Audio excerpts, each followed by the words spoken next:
پڑی تھی؟ ہاں کیا کہ میرے بعد حضرت ابوبکر اور عمر. ہاں یہ حدیث ثابت ہے. کہاں پر ہے؟ کہ یہ آپ کو میں دکھاتا چلوں اس حدیث کے حوالے سے. یہ لسان المیزان ہے ابن حجر اسقلانی رحمہ اللہ کی، ٹھیک ہے، المتوفی 852 ہجری، نمبر ہے 6973.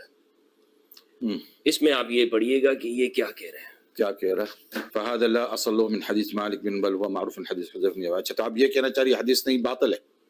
باطل ہے، سند باطل ہے، یہ آپ حدیث باطل ہے؟ باطل ہے یہ حدیث. اچھا ٹھیک ہے.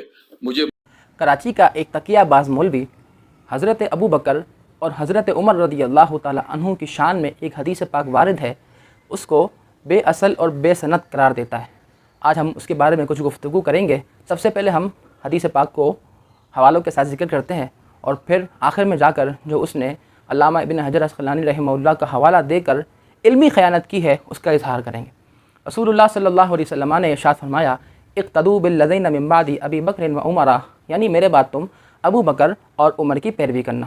اس حدیث پاک کو کئی صحابہ کرام جیسے حضرت حذیفہ بن یمان، حضرت عبداللہ بن مسعود اور حضرت انس بن مالک رضی اللہ تعالی عنہ نے روایت کیا. بعض علماء نے اس کو حسن درجے میں رکھا، بعض اسناد کے اعتبار سے یہ صحیح درجے میں، جس کو ہم آگے بیان کریں گے. سنن ترمذی میں امام ترمذی رحمہ اللہ نے باب فی مناقب ابی بکر و عمر میں اس حدیث پاک کو نقل کیا.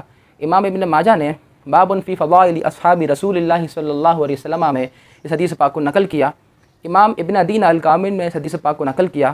المعجم الکبیر میں امام طبرانی نے اس حدیث پاک کو نقل کیا. اب سوال یہ ہے کہ اس حدیث پاک کا اسٹیٹس کیا ہے؟ تو یاد رکھیں کہ امام ترمذی نے جہاں یہ حدیث پاک نقل کی وہاں فرمایا ھذا حدیث حسن، یعنی یہ حدیث حسن درجے کی ہے.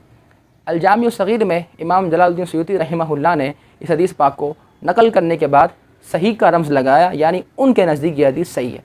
اسی طرح امام عزیزی شافعی رحمہ اللہ نے اس حدیث پاک کو نقل کرنے کے بعد فرمایا واسنادہ حسن. اسی طرح علامہ عبدالرؤف مناوی رحمہ اللہ نے التیسیر بشرح الجامع الصغیر میں اس حدیث پاک کو نقل کرنے کے بعد فرمایا واسنادہ حسن. اسی طرح مفسرین نے بھی تفسیر کے اندر اس حدیث پاک کو نقل کیا. چنانچہ علامہ فخر الدین رازی رحمہ اللہ نے سورہ فاتحہ کی تفسیر کے تحت اس حدیث پاک کو نقل کیا.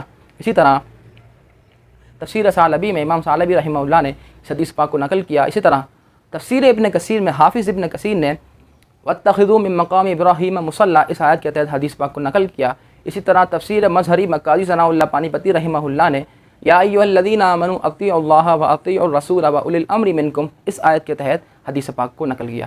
الغرض 20 حوالہ جات الحمدللہ پیش کیے جا سکتے ہیں کہ اس حدیث پاک کی اصل اور سند ثابت ہے، مگر کراچی کا یہ تقیہ باز مولوی اس حدیث کو بے اصل اور بے سند قرار دیتا ہے اور ابن حجر اسقلانی رحمہ اللہ کی عبارت کا سہارا لیتا ہے. حالانکہ علامہ ابن حجر اسقلانی خاص ایک سند کے بارے میں بیان کر رہے تھے جو حضرت عبداللہ بن عمر رضی اللہ تعالی عنہ سے آتی ہے اور اس میں ایک ضعیف راوی ہے، جبکہ آگے خود علامہ ابن حجر اسقلانی رحمہ اللہ نے صراحت کی کہ حضرت حذیفہ بن یمان رضی اللہ تعالی عنہ سے جو یہ حدیث آ رہی ہے وہ حدیث مشہور ہے.